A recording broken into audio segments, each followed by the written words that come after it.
Today we take up what I think is one of the weakest episodes in all of Star Trek, the original series, the Savage Curtain.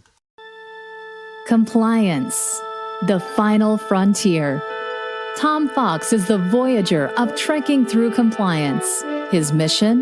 To explore the original series and seek out and share what it can teach you about compliance.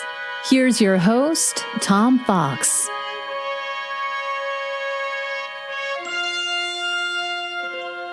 Trekking Through Compliance, episode 77, The Savage Curtain. In this episode of Trekking Through Compliance, we consider the episode The Savage Curtain, which aired on March 17, 1969, and occurred on stardate 5906.4. Story synopsis. When scanning the planet Excalbia, Spock detects strange readings which seem to indicate the presence of carbon life forms. Because of the planet's molten surface, the readings are discarded as impossible until the Enterprise is scanned from the planet. The subsequent appearance of Abraham Lincoln on the viewing screen and his transportation to the Enterprise demonstrate that whatever intelligence resides on the planet has the ability to read minds and manipulate matter. Kirk orders full honors and courtesies be extended to their guest. Shortly after beaming Spock aboard, or rather Lincoln aboard, Spock reports that sensors showing an object resembling living rock with claws at the same position. On board, Lincoln appears to be human with knowledge of technologies from the mid-1800s, but is strangely also aware of the Vulcan philosophy of Nam. When Kirk accepts Lincoln's invitation for Spock and himself to beam down to the newly created patch of Earth-type environment on the planet, over McCoy and Scotty Strong objections, they encounter Surak, the father of Vulcan civilization. A piece of rock suddenly becomes animated and informs the inhabitants of the planet they are conducting an experiment to discover which of the opposing human philosophies is stronger, good or evil. The inhabitants of Excalbia will witness the drama, as will the crew of the Enterprise. In this first experiment, the goal will be a simple one: mere survival.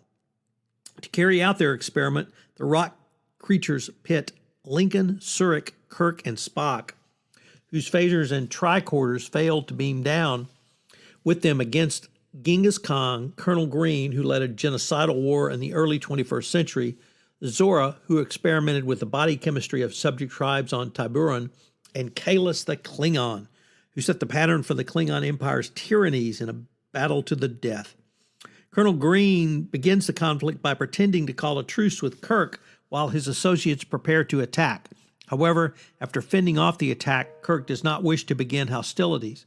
As incentive to fight, the Enterprise is rigged to blow up if Kirk cannot succeed within 4 hours.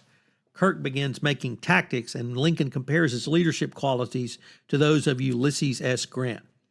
But Spock and Surak refuse to cooperate, and Surak seeks out the other group to negotiate. Green appears to parley with Surak, but sends his associates to sneak up on him. They then attempt to trick Kirk's party into rescuing him when he screams out in pain. Lincoln attempts to sneak into Green's camp, but this action has been expected. As he discovers Surak is already dead, Lincoln is speared from behind. Colonel Green then attacks Spock and Kirk. Spock kills Colonel Green, and the others are forced to flee. The rock creatures discover that evil is defeated when directly confronted by good, and Spock, Kirk, and the Enterprise are all released. So, what is today's fun fact? Well, it comes from missionlogpodcast.com comment by Will Wright, who said, the Excalibur recreation of the legendary Kahless the Unforgettable in this episode, the actor who played Kahless was Bob Heron, who served as a stunt double for Jeffrey Hunter on the first Star Trek original series pilot, The Cage, and also appeared uncredited as the Enterprise crew member named Sam in the original series episode Charlie X. If you'll recall, Charlie sent him away because Sam laughed at him. So a nice tie back to a relatively unknown actor, particularly in his role as Kahless the Unforgettable. We'll learn a lot more about him in the next generation.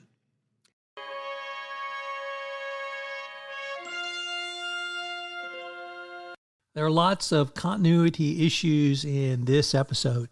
It marks the final appearance of Nichelle Nichols, Lieutenant Uhuru, particularly poignant in light of her recent passing away.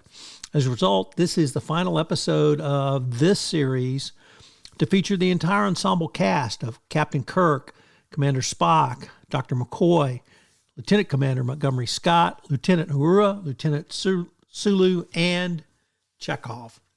This is the second and final mention in a TOS episode that it may be possible to separate the nacelles from the ship, in this case by specifically jettisoning them. The illusory version of Colonel Green is the final character to die on screen in TOS's run, as the following episode, All Our Yesterdays, has no deaths, and the only deaths that occur in the final episode, Turnabout Intruder, happen off screen. The episode introduces several notable figures in the Star Trek universe that will be further explored in later incarnations of the Star Trek franchise. They include the human despot Colonel Green in Enterprise Demons, Kalos the Unforgettable in TNG, The Rightful Heir, and the Vulcan Surak in Enterprise Awakening. Kalos is seen here in the Klingon style typical of the original series. It would seem to contradict the explanation given in Divergence for the change in physical appearance of the Klingon, since Kalos lived long before those events. However, since the image of Kalos was drawn from Kirk and Spock's minds, not from fact, this is not necessarily a contradiction. The appearances of Kalos and Surak mark the final respective guest appearances of a Klingon and a Vulcan on Star Trek, the original series.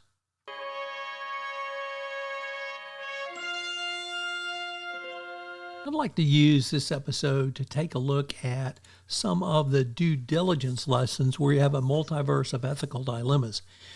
The Savage Curtain is certainly a thought-provoking Star Trek episode that explores the complexity of ethical decision-making. It offers valuable lessons for the compliance professional conducting due diligence. While the episode focuses on the fictional conflict between two parallel universes, it highlights the importance of thorough investigation, critical analysis, and ethical considerations in evaluating potential risks and opportunities. So what are some of the due diligence lessons for the compliance professional we can draw from this episode?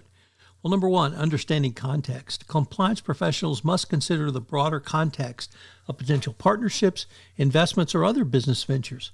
This involves an understanding of the history, the culture, the ethical norms of the parties involved, as well as potential impact on the ventures by the various stakeholders. Two, identifying hidden risks.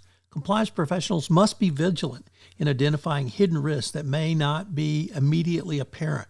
This involves conducting thorough investigations, challenging assumptions, and understanding alternative perspectives. Number four, ethical considerations. Compliance professionals must prioritize ethical considerations in all due diligence processes. This involves evaluating the potential impact of the venture on human rights, environmental sustainability, and social justice. Number four, transparency and accountability. Compliance professionals must ensure transparency and accountability throughout the due diligence process. This involves documented findings, sharing information with relevant stakeholders, and establishing clear mechanisms for oversight and review.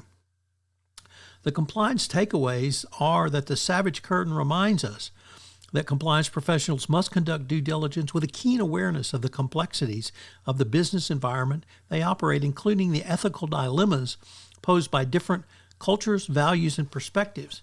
By embracing thorough investigation, critical analysis, ethical considerations, and transparency, we can make informed decisions that protect and promote responsible business practices. I hope you'll join us tomorrow in Trekking Through Compliance when we take up All Our Yesterdays. If you enjoyed this episode of Trekking Through Compliance, you can help it grow by sharing it with the biggest Trek fan you know.